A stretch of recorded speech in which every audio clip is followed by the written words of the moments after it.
Hello, good afternoon, good morning, good evening, whatever the time of the day it is where you're watching. It is around about 1 o'clock here. I'm in Berkshire. The sun is kind of shining, and I'm at a Kia range day, which basically means Kia has bought all of its new cars, most of its new cars, to a hotel in a central location and said, come along and drive some. And that's great because Kia makes some of the best new cars you can buy with a 7-year warranty. They all look good. All the electric cars are pretty efficient. And actually, I don't know about you, but if someone's asking me now, if a non-car person asks me what car should they buy, I tend to say, go and look at Kia or Hyundai in our day, because they know what they're doing. Their cars are reliable. They do exactly what they say on the tin. That's not quite right, but you know what I mean. And it's a safe bet. And they've also brought along 3 heritage cars. Although I wouldn't call a Kia Soul EV heritage, and I wouldn't call a Kia Stinger heritage for all of its undoubted brilliance. I actually love the Kia Stinger. This is Kia UK's newest heritage fleet car. And they bought this at the end of last year. I think they said it's about a 2 or maybe 3 owner car, and they paid 800 quid for it. 800 quid for a stonking great Kia Magentis with a creamy 2.5 litre V6 engine, SE spec. It's the dream. It's a dream where I live. In my home, in my house, when I go to sleep, I dream about cars like this. That's a piece of me. Just love Japanese and Korean 4-door saloons. And this is up there with the holy grail, isn't it, of Korean saloons. This was, when it came out, the cheapest V6 engine car in the UK. And you couldn't get a Mondeo or a Vectra with this level of spec for that kind of price. I mean, this was fully loaded. And it's got to remember, I mean, kids today won't know that Kia and Hyundai were uncool. They were seriously uncool. They were budget cars at the budget end of the market, driven by people who didn't like cars, and they're, dare I say, driven by older people, potentially. So the Kia Magentis was basically sold on spec and price. It didn't have its 7-year warranty then. But I've always loved the Kia Magentis. It's one of those cars that you just want to have in your collection. Well, I do anyway. So I just jumped at the chance to drive this today, and I drove it this morning. I only had an hour with the car. I've only got an hour with it now because basically it's lunchtime, so all the proper motoring journalists are eating food. So I said I'll grab the keys to the Magentis and do a quick video. Well, I've come out here to give you a quick 10-15 minute overview of this magnificent Kia Magentis. So what it was, the cheapest V6 engine car launched in 2001, creamy 2.5 litre V6. And also, and again, I need to check this, but I'm sure it had a Porsche developed automatic transmission. But look at it. Please admire the ruched leather, prime ruched leather. Please admire the fake wood, prime fake wood. Please admire the Kia logo on the tread plates. Please admire the electric controls for the seats. Please admire the oddly pink key. Please admire the control for opening the boot. And the guy from the Kia had no idea it was there. Hidden away. So when you turned up outside your home to take you to the airport, an early morning taxi run, it opened the surprisingly heavy boot lid. Cavernous boot for your golf clubs. Surprisingly Volvo-like mechanisms for the boot. And when you close it, you get the reassuring look of the SEV6 badge and Magentis in italics, slightly on the tilt, so it kind of rises up and then rises down. A badge that says quality and style, and a chrome strip that made you the envy of your neighbours. in your bungalow in suburbia. This was living the Kia dream. Manchester registered car. I think the guy who sold it to Kia had it for a long time. It's only what they said. They've done a bit of tidying up. Apparently there was some rust around here. You can see whether some work has been done on there. Apparently not all of the wheels have been redone. So some of these wheels are original. They look like they've been refurbished. They look so good. So you've got alloy wheels with a glorious chrome I'm going to say garnish because Malaysian and Korean companies had a habit of calling things like that garnish. So they would, I'll have to check in the brochure, but I think they would have said wheel garnish or wheel trim garnish. Door handles, fully chromed, kind of. You've got lights in the doors. Can I just draw your attention again to the ruched leather? It's so nice. It is so nice. What else? What else can we say? Front fog lights. A glorious chrome grille. Made out of the finest chrome. Draw your attention to the chrome strip that says you are a man of wealth and taste. In the back, more ruched leather. Oh, so nice. Fine quality chrome on the door handles. Matte pockets, which are, actually really good. Actually really good matte pockets. Get quite a lot in there, and then you can annoy your front seat passengers by doing that. Are we nearly there yet? Are we nearly there yet? An ashtray in the back.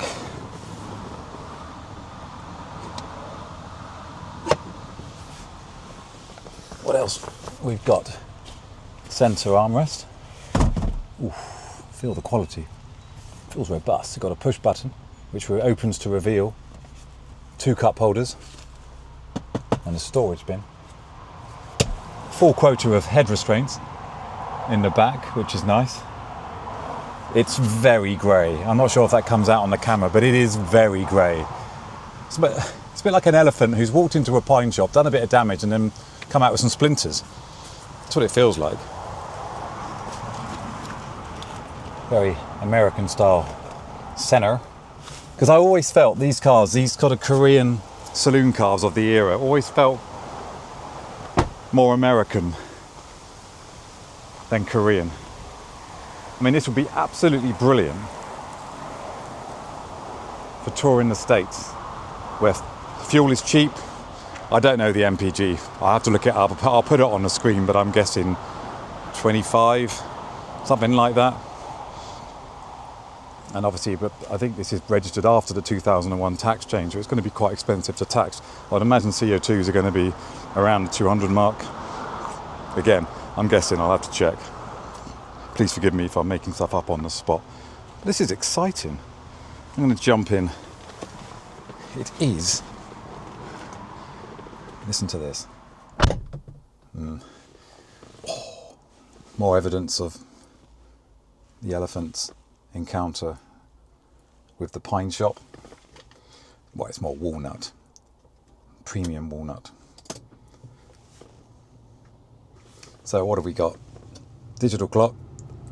Again, kind of shows its age, but let me just turn this off a minute. Kind of shows its age, but the last Toyota I drove, the last new Toyota I drove a couple of years ago, still had that kind of clock. So not a lot has changed in, 24 years? A video radio with CD player, which is linked to an electric aerial. I mean, wow. I'll see if I can get some footage of the electric aerial in a minute. Has to be one of the last cars to come with an electric aerial? Possibly. I mean, maybe, what are we saying? Lexus? Jaguar? Maybe. We'll have to look that up. A little place to put your travel tissues, Werther's Originals, or CDs. I'm trying to think, what would you listen to? If you were a Magentis driver, what would you listen to? Enya? Simply Red? It's going to be something like that. Proper climate control, by the way. Proper climate control. What does it go down to? Go down to 17. Many beeps. Someone's got it on air recirculation, so let's just stick that on auto. Well, maybe it wants that at the moment. Got the ambient temperature outside as well. Very good. And how hot can you make yourself? I love the fact that it beeps. Oh my word. 32. Roasting. And we'll go all the way back down to a more comfortable 18. I mean, this looks quite basic. Well, actually, it doesn't look that basic. I could still imagine some small city cars having something similar to this today. But I've just come out of an EV3, and it took me 10 minutes to work out how to start the blimmin' thing. And then all its kind of controls up here just looked really bewildering. There's simplicity to this. I could be driving along the M4, although not today, obviously, and I'd know exactly where the buttons are. I wouldn't even have to take my eye off the steering wheel or the road ahead. I don't look at the steering wheel as I drive along. That would be stupid. It has got cruise in typical, well, this reminds me of the Camry. So you turn on the cruise control here, a little green light to tell you you're in cruise control is activated, and then you set your speed. And you can go up, I'm guessing you can go up and down as well with that on the dart on. It'll be very primitive by today's standards, but it will do the job. It's done a not insignificant 68,000 miles, which is why it looks so good in here. Can I just draw attention to the ruched leather? Moving further down, we have a ashtray with a handy little place to put your finger. I'll tell you what, I wasn't expecting that to be so smooth. Alan Partridge would sit there for hours and play with that. Nice mechanism. Nice mechanism, that. Has it been smoked in? Once or twice, potentially. So we've got two modes on the automatic box. Switch it into drive, or you can put it into your own override. I've just noticed there's a piece of walnut trim on the end of the handbrake. That is such a odd but delightful touch. We have a ashtray. I'm guessing this is an ashtray. No, it's cup holders.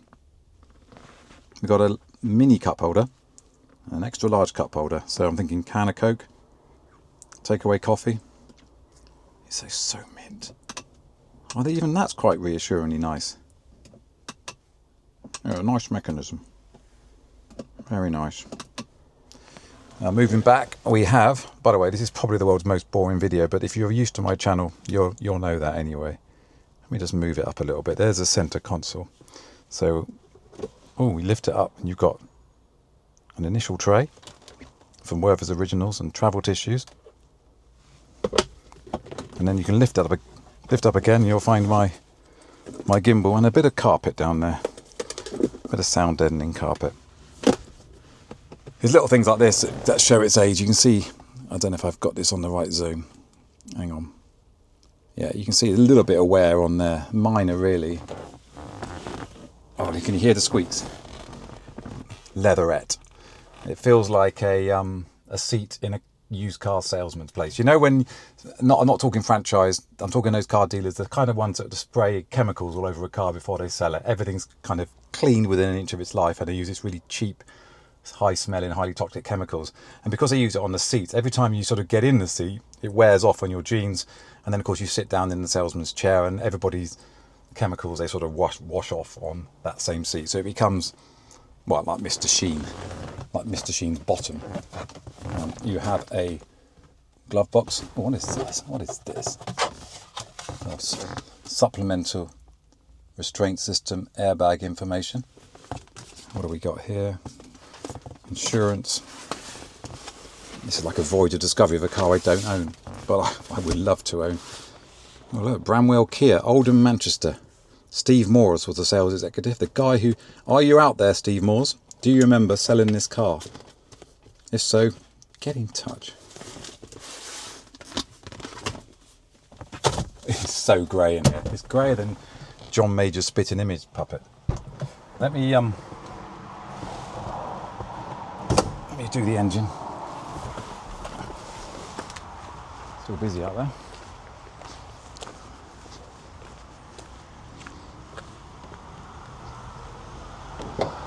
There it is. The mighty 2.5 litre 24 valve V6 engine. I think it developed something like 165, 166 brake horsepower. Again, I'll check that. But I drove it this morning. I hadn't, like I say, I don't know if did I mention? I had an hour this morning, so I had to be really quick. So I got out, took some photographs, went for a drive, luckily before the roads got busy. And the engine is silky smooth. I mean, it's surprisingly quiet on tick over. Let me start it up. Quite docile on tick over. Check I'm in. Yep. I love that. Oh, by the way, ruched leather.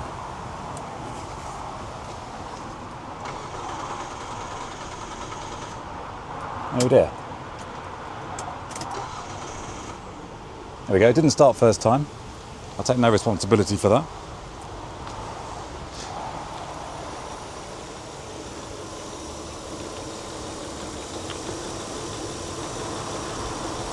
It's not making any noise. Well, it's making a noise, but it's not making a very sort of beautiful noise at all.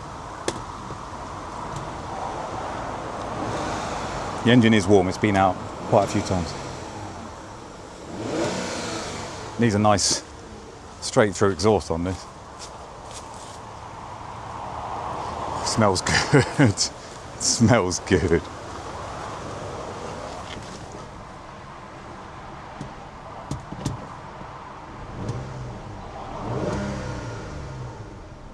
What's interesting, it rocks when you rev the engine. It's like a Capri. When you used to rock the Capri 2.8, the whole car used to rock from side to side. This one doesn't rock from side to side, it rocks backwards and forward. And actually, to drive this car, it just feels very American, very sort of Luxo barge. So when you brake, the front end dips. When you accelerate, the back end haunches down and the front end lifts up. And when you corner, it kind of wallows from side to side. It's not a driver's car in that sense, but then people didn't buy Kias in those days as a driver's car. It was just kind of a little touch of Mercedes for less than the price of a Mondeo or a Vectra. Kia's come a long way in some ways. Well, Kia has come a long way in many ways. But it's good to know that Kia UK recognises its heritage. I know they've got an original Sportage. I know they've got an Elan. You know, they have got nods to their heritage. They're not afraid to show where they came from. And the Magentis just is the icing on the cake. It's just fabulous. I just love everything about this car. What's he driving?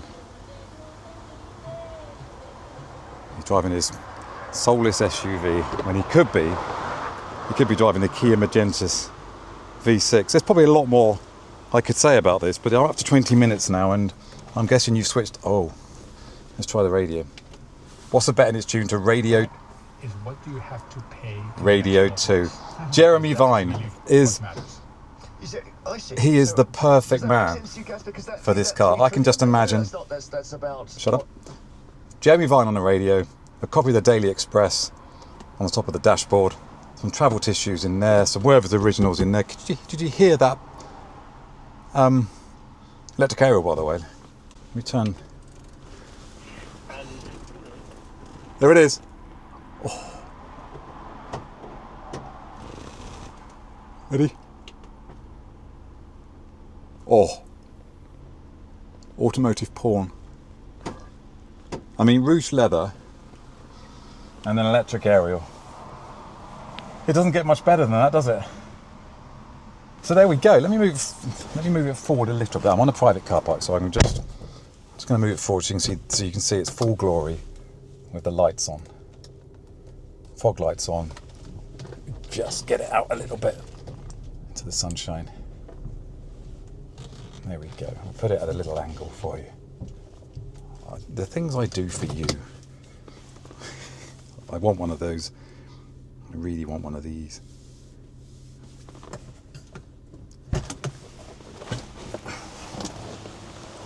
Here we go. Let me just give you 30 seconds or so just walking about the car. No voiceover from me. Just drink it in.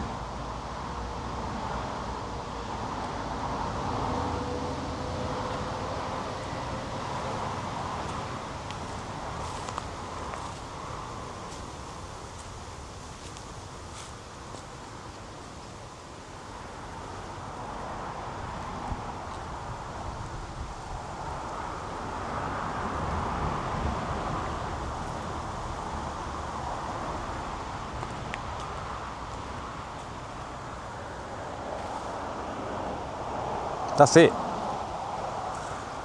Thank you for watching this 22 minutes of waffle. But seriously, if you're going to recommend this video to a friend, which is unlikely, tell them just to, I don't know, put Simply Red on, turn off my voiceover, and just enjoy the Kia Magentis in its glory. I want to go home in this tonight, I really do. Thanks for watching.